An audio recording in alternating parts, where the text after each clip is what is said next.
Trump ఏదైతే టారిఫ్ల పేరుతో గత ఏడాది కాలంలో లక్షల కోట్లు వసూలు చేశాడు.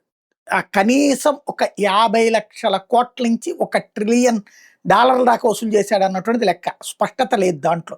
కొంతమంది 50, కొంతమంది 70, కొంతమంది 90 ఇట్లా చెప్తున్నారు.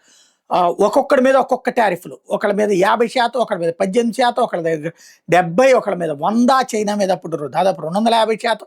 ఇట్లా ఆ టైంలో ఆ పన్నులు కట్టినే చేసుకోవాలి. తగ్గించాక కొంత టారిఫ్ తగ్గించాడు కానీ పన్నులు లేకుండా లేదు. గతంలో అసలు లేనటువంటి చోటన మినిమం 10% అయితే అందరి మీదనే వేసేసాడు. అవి వసూలు చేసుకోవచ్చు. ఎట్లాగా పార్లమెంట్లో బిల్లు పెట్టి వసూలు చేసుకోవాలి. పార్లమెంట్లో అయితే అట్లా అడ్డదిడ్డమైన వసూళ్ళకి ఒప్పుకోరు అక్కడ ఉన్నటువంటి పార్లమెంట్ సభ్యులు. కాబట్టి తనకున్న విశేషాధికారాలతో వాడి వేస్తే ఇప్పుడు సుప్రీంకోర్టు అది రద్దు చేస్తూ దాంతో పాటుగా ఇప్పటిదాకా వసూలు చేసిన టారిఫ్లు వెనక్కి ఇచ్చేయమంది. ట్రంప్ ఇప్పటిదాకా గొడవ చేస్తూ వచ్చింది అదే, పదే మాట్లాడుతూ వచ్చింది అదే.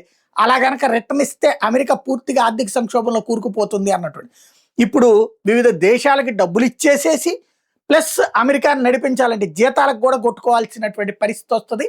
మొన్న ఈ మధ్యనే చెప్పుకొచ్చాడు ప్రతి ఒక్కళ్ళకి తలా $15,000, $20,000 ఇస్తాను. ఇప్పుడు అది ఇవ్వలేడు. ఎన్నికల ముందు అట్టండి పిచ్చ హామీలు చాలా ఇచ్చాడు, ఎన్నికలు అయ్యాక ఇచ్చాడు. ఇప్పుడు అవన్నీ చెయ్యలేడు. ప్లస్ టారిఫ్లు రద్దు అయ్యేటటువంటి పరిస్థితి, కొత్తగా వసూళ్లు డౌన్ అయిపోతాయి. ₹100 వచ్చే చోట ₹10 వస్తుంది. ప్లస్ ఇప్పటికి వసూలు చేసినటువంటి ₹1000 రెట్టిచ్చేయాల్సి వస్తుంది.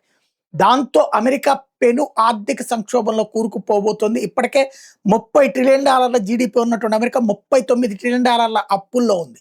ఇంకెంతకి చేరుతుందో చూడాలి.